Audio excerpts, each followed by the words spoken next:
إن الحمد لله نحمده ونستعينه ونستغفره ونعوذ بالله من شرور أنفسنا ومن سيئات أعمالنا من يهده الله فلا مضل له ومن يضلل فلا هادي له وأشهد أن لا إله إلا الله وحده لا شريك له وأشهد أن محمدا عبده ورسوله أما بعد فإن خير الحديث كتاب الله وخير الهدى هدى محمد صلى الله عليه وسلم وشر الأمور محدثاتها وكل محدثة بدعة وكل بدعة ضلالة وكل ضلالة في النار. أعوذ بالله من الشيطان الرجيم. بسم الله الرحمن الرحيم. إن الأبرار يشربون من كأس كان مزاجها كافورا عينا يشرب بها عباد الله يفجرونها تفجيرا يوفون بالنذر ويخافون يوما كان شره مستطيرا ويطعمون الطعام على حبه مسكينا ويتيما وأسيرا إنما نطعمكم لوجه الله لا نريد منكم جزاء ولا شكورا. وقال في موضع آخر ويسرون على أنفسهم ولو كان بهم خصاصة ومن يوق شح نفسه فأولئك هم المفلحون. وقال أيضا لن تنالوا البر حتى تنفقوا مما تحبون. محترم حاضرین، دینی بھائیوں، بزرگوں اور دوستوں، وعدے کے مطابق آج کے درس کا عنوان تھا ایثار اور ہمدردی کا جذبہ ایک اچھی صفت ہے.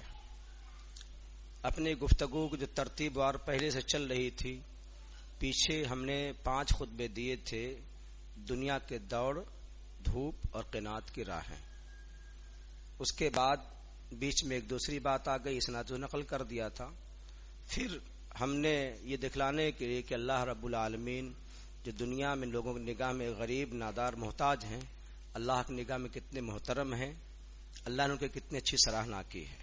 اس سے غریبی کے نتیجے میں رہنے والے آپ کو مایوس نہیں ہونا چاہیے. جب اللہ رب العالمین ہماری سراہنا کر رہا ہے تو ظاہر سی بات ہے جو غریبی کے دور سے گزر رہا ہے، مفلسی کے دور سے گزر رہا ہے، اس کو صاحب ایمان ہی اپنے ایمان کی روشنی میں خیال کر سکتا ہے.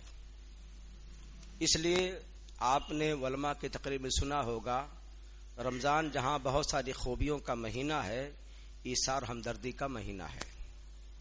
جو ایثار کا ترجمہ ہوتا ہے، تشریح ہوتی ہے، وہ اس طریقے سے ہوتی ہے کہ خود بھوکا رہ کر اگلے کو کھانا کھلایا جائے، پیاسا رہنے کے باوجود اگلے کو پانی پلایا جائے، اپنی کو جس کے حاجت اور چاہت ضروری طور پہ ہے اپنا خیال نہ کر کے اگلے خیال کرنا. دین بھائیوں، یہ اسلام نے سبق سکھایا ہے. آج وہ شکل نہیں ہے کہ ہم اپنے طور پہ اتنے نادار، محتاج بھی ہیں کہ ہمارے ساتھ حالات ایسے ہیں، لیکن پھر بھی اسلام نے ایسے ہی واقعات جمع کیے ہیں جن واقعات سے روشنی ملتی ہے. صحابہ کرام اللہ کے نبی کے صحبت میں پلے تھے، جس کے نتیجے میں حالات جیسے بھی تھے لیکن اگلے خوش کرنے میں لگے رہتے تھے. میں جب حدیث صحیح کا درس دے رہا تھا تو ایک حدیث ایسی بھی گزری تھی کہ میں اپنے کسی بھائی کو حاجت پوری کرنے کے لیے چلا جاؤں، مجھے اس میں زیادہ خوشی ہے بنسبت اس سے کہ میں اپنے مسجد نبوی میں 1 مہینے کا اعتکاف کروں. آپ سوچے، غور کریں. میں چل کے جاؤں، اپنے کسی بھائی کی حاجت پوری ہو جائے، ٹھیک ہے. اور صحابی رسول نے جب پوچھا کہ اللہ کے نبی، رب کی نگاہ میں محترم کام کیا ہے، تو اپنے بھائی کو خوش کر. کیسے خوش کر؟ یا تو کھانا کھلا کر، یا اس کا قرض ادا کر کے، یا کسی حاجت کو تو اس کی پوری کر. دینی بھائیوں، ایثار کا عنوان بڑا وسیع ہے. میں چونکہ تقریر کے موڈ میں آج تھا نہیں، لیکن اصرار رہا کہ چاہے آپ 10 منٹ بولیں لیکن آپ ہی بولو. اچھی بات ہے، آپ کا حسن اچھا رہنا چاہیے. تو میں 3 مقام کی آیت پڑھا ہوں. تینوں مقام کی آیت اسی سے متعلق ہے۔ سورہ دہر کی جو آیت میں نے پڑھی ہے اس میں اللہ رب العالمین نے اپنے جن بندوں کی تعریف کی ہے، شروع آیت سے دیکھیں گے تو اللہ رب العالمین نے بدبختوں کا تذکرہ فرمایا ہے، لیکن اپنے نیک بندوں کا نام دیا، ان الابرار، نیک لوگ۔ اب نیک لوگوں کی صفات کیا ہو سکتی ہے، اللہ نے اسے جمع کر دیا ہے۔ نیک لوگ کیا پئیں گے؟ کافور کا جام پئیں گے۔ کافور کو ایک دو سرا ہی نہیں ہوگا بلکہ باقاعدہ ایک چشمہ ہوگا۔ یہ اللہ نے ہمارے لیے جنت کی نعمتوں کی تعریف کی ہے۔ ان الابرار یشربون من کأس کان مزاجها کافورا عینا یشرب عباد اللہ، ایک چشمہ ہے جسے اللہ کے بندے پئیں گے، یفجرونها تفجیرا، جہاں چاہیں گے کھینچ لے جائیں گے۔ بالا خانے میں ہیں، کہیں پہ ہیں، انہیں چل کے آنا نہیں پڑے گا۔ اللہ سے ہم دعا کریں اللہ ہم سب کو اس کا حقدار بنائے۔ جنت کی نعمت پانے کا شوق سب کو ہے، لیکن اللہ کے نبی نے تعجب سے بھی کہا تھا، میں نے ایسے شخص کو نہیں دیکھا جس کو جنت کی طلب ہو اور جنت والا کام نہ کرتا ہو۔ یہ دونوں چیز سمجھنا۔ تو اب یہاں پہ اللہ نے جس جام کی تعریف کی وہ ایک باقاعدہ چشمہ ہے، اللہ کے بندے اس کو پئیں گے۔ دوسرا کام کیا ہے؟ یوفون بالنذر ویخافون یوما کان شرہ مستطیرا، نظر کو پوری کرتے ہیں۔ جائز نظر آپ مان سکتے ہیں، ایک نقطہ آپ ذہن میں البتہ رکھ لیں، نظر آپ جب بھی کوئی مانتے ہیں وہ آپ پر واجب ضروری تو ہو جاتی ہے، لیکن یہ ذہن سے بات نکال دیجئے کہ نظر ماننے سے اللہ کوئی کام کر ہی دے گا۔ اللہ آپ کا محتاج نہیں ہے، نہ آپ کا پابند ہے، لیکن نظر ماننے سے آپ زکوٰۃ دے دو گے، مال نکال دو گے، غریب کو کھلا دو گے تو نبی نے فرمایا سے بخیل کا مال باہر نکل جاتا ہے۔ سمجھے آپ؟ نظر مانے جو جائز ہو، جسے کرنے کی طاقت ہو، تو نظر کو پوری کرتے ہیں۔ وَيَخَافُونَ يَوْمًا كَانَ شَرُّهُ مُسْتَطِيرًا، یہ دوسری خوبی ہے، نظر کو پوری کرتے ہیں اور کل قیامت کے دن کی ساری ہولناکی کا ایک ڈر ہے، اور جو اپنے عنوان سے متعلق ہے، وَيُطْعِمُونَ الطَّعَامَ عَلَىٰ حُبِّهِ مِسْكِينًا وَيَتِيمًا وَأَسِيرًا، اللہ کی محبت میں ایک ترجمہ اس کھانے کی محبت کے باوجود یتیم کو، مسکین کو، قیدی کو کھلاتے ہیں۔ اب آپ اندازہ لگا لیں، اللہ رب العالمین جس جام کو ہمیں پینے کی توفیق دے گا اس میں یہی خوبی ہے کہ جہاں ہم اللہ کا ڈر رکھتے ہیں اور نظریں پوری کرتے ہیں، وہیں اپنے بھائی کو کھانا کھلا کے اس کو خوش کرتے ہیں۔ اور آگے کتنا اچھا جواب ہے جس کو ہمارے ذہن میں بیٹھنا چاہیے، وَيُطْعِمُونَ الطَّعَامَ عَلَىٰ حُبِّهِ مِسْكِينًا وَيَتِيمًا وَأَسِيرًا إِنَّمَا نُطْعِمُكُمْ لِوَجْهِ اللَّهِ، ہم تمہیں کھلاتے ہیں اللہ کی رضا کی خاطر، ہم کوئی جزا اور بدلہ تم سے نہیں چاہتے ہیں۔ یہ جذبہ رکھیے دوستو، جذبہ رکھیے۔ تو ایثار کے تعلق سے ہم اور آپ صحابہ کرام کی زندگی میں جب قدم رکھتے ہیں تو پہلا عنوان آتا ہے ابو دہدہ رضی اللہ تعالی عنہ کا، جنہوں نے اس جنت پانے کے نام پر ایک یتیم کے لیے 600 باغ کے بدلے ایک کھجور خریدا۔ یاد کریں، 600 کھجور کا باغ ہے جس میں تعداد 600 کھجور کی ہے، لیکن ایک کھجور کے بدلے خرید کے دے دیا۔ روایت میں آتا ہے اس یتیم کا باغ جہاں تھا بڑا گھنا باغ تھا، ایک دوسرے کے کھجور کی شاخائیں آپس میں ملتی تھیں۔ یتیم نے سوچا میرے ساتھ پریشانیاں جو ہوتی ہیں اس کے دور کرنے کی شکل کیا بناؤں، میں ایک دیوار کھڑی کر لوں۔ دیوار کھڑی کرنے لگا تو باغ کا ایک کھجور راستے میں اڑنے لگا۔ وہ یتیم بڑی ہمدردی کے ساتھ گیا اور کہا کہ آپ مجھے قیمتاً اپنے کھجور کو مجھے دے دیجیے، میں اپنے